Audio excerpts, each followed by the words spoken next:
These cars and motorcycles form the fuel consumption base of 8 million litres per day.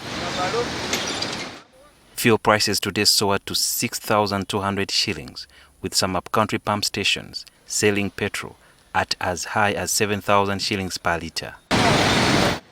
The queues being seen at fuel stations could reduce soon after the Ministry of Energy and Mineral Development, UNOC, and other key players in the oil products sector announced that fuel prices are expected to rise further because the stock the government ordered before the Israel-Iran war in February has already been used up.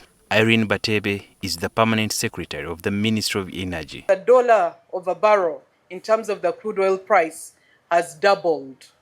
By the time the conflict began, the dollar, a barrel was going at $65 in terms of price of the crude oil. Today, when we entered March, the barrel went up to about $120 per barrel, almost double the price before the conflict. So what does this mean?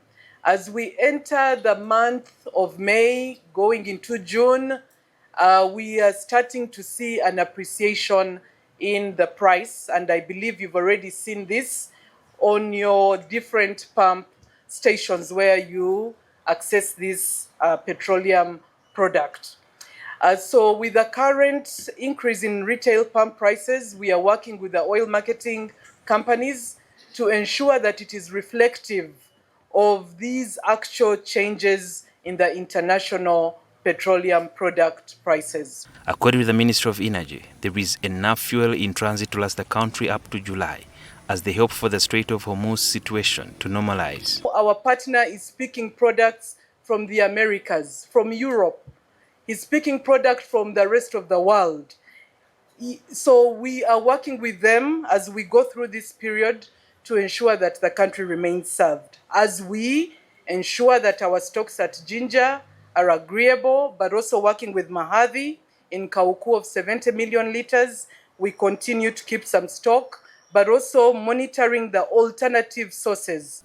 But in the meantime, this is their advice to motorists. To encourage you to look at other modalities to regulate your movements, transportation, so that you keep that within your means, affordability.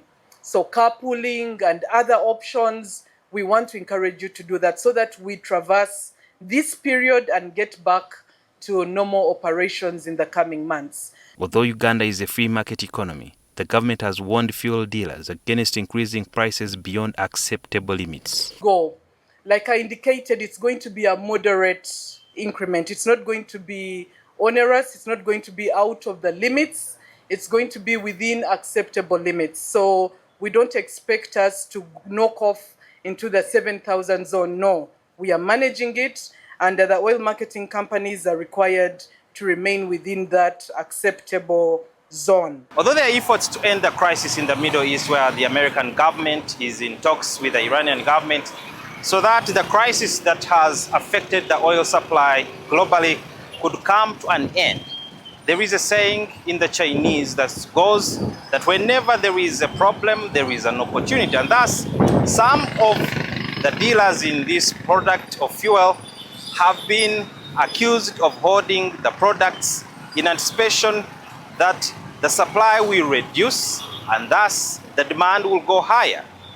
And therefore, the Ministry of Energy is warning against hoarding of fuel in this very tough time that is going to be biting harder than ever before. Ethanol is one of the components that the Ministry of Energy is rolling out to mix with regular fuel in order to increase volumes without affecting fuel quality. During such a crisis, some dealers tend to produce adulterated fuel onto the market in order to make more money. We have a fuel marking program where we are able to, first of all, test the quality of our product as it comes in, and then we mark it and we monitor it as it moves on the retail side. And then, working with the Petroleum Supply Department in the ministry, we ensure they are monitoring for any possible adulteration. So we want to comfort you that on the quality side, The quality remains acceptable. When fuel prices shoot up, this translates into increased transportation costs for commodities, meaning Ugandans should brace themselves for higher prices of daily consumables. Sudhir Byaruhanga, NTV.